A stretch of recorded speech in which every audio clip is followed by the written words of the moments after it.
Welcome to Signal to Alpha, your essential morning market briefing. I'm Lady Muriel, cutting through the noise to deliver what moves markets today. Let's get you your alpha before the opening bell. We're tracking major fiscal and policy developments with serious market implications this morning.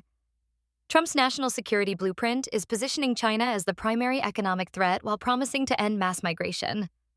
Public sector unions are under scrutiny for $915 million in political spending, and regulatory battles are erupting from food assistance programs to immigration enforcement. Let's start with the biggest macro story. President Trump just released a 33-page national security plan that could reshape trade flows and economic growth projections. The blueprint targets what it calls 3 decades of failed China policy, calling the trade relationship fundamentally unbalanced since 1979. Here's what matters for markets. The administration projects that rebalancing the China relationship could boost the U.S. economy from $30 trillion to $40 trillion by the 2030s. That's a massive growth assumption baked into their strategy. They're coordinating with allies including Europe, Japan, Korea, and Australia to apply collective economic pressure on Chinese excess capacity. Watch for tariff announcements and supply chain disruptions in sectors exposed to Chinese imports. On immigration, the blueprint declares the era of mass migration is over, citing border security as the primary element of national security. This ties directly into several enforcement operations already underway. DHS just arrested dozens of illegal immigrants in New Orleans within 24 hours of launching Operation Catahoula Crunch. We're also seeing ICE arrests of Afghan nationals with criminal convictions who entered under Biden-era refugee programs. The policy shift signals tighter labor markets in sectors dependent on immigrant workers, particularly agriculture, construction, and hospitality. Now to government spending accountability. A new report reveals the 4 largest public sector unions spent $915 million on progressive politics during the 24 election cycle. Here's the kicker.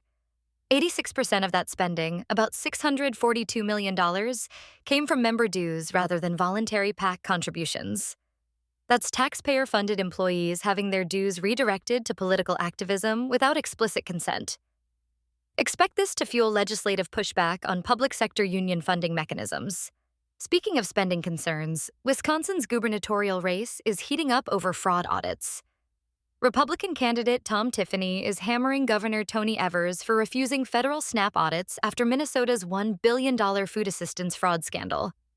29 states agreed to federal oversight, but Wisconsin declined. This creates political vulnerability as voters demand accountability on welfare programs. Meanwhile, Trump's White House ballroom project just got a major shakeup. He's replacing the original architect with Shalom Baranis Associates as costs balloon from $200 million to $300 million.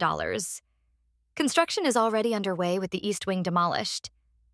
First Lady Melania Trump is reportedly hearing pile drivers around the clock. This privately funded project signals confidence in high-end construction spending, but the cost overruns raise questions about fiscal discipline. One more regulatory development. Representative Nancy Mace introduced legislation requiring photos on SNAP EBT cards to combat fraud.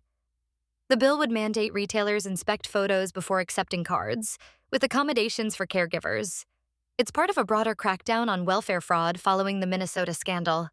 That's your signal to alpha for today. Subscribe for tomorrow's essential market briefing. Trade smart, stay informed. See you at the opening bell.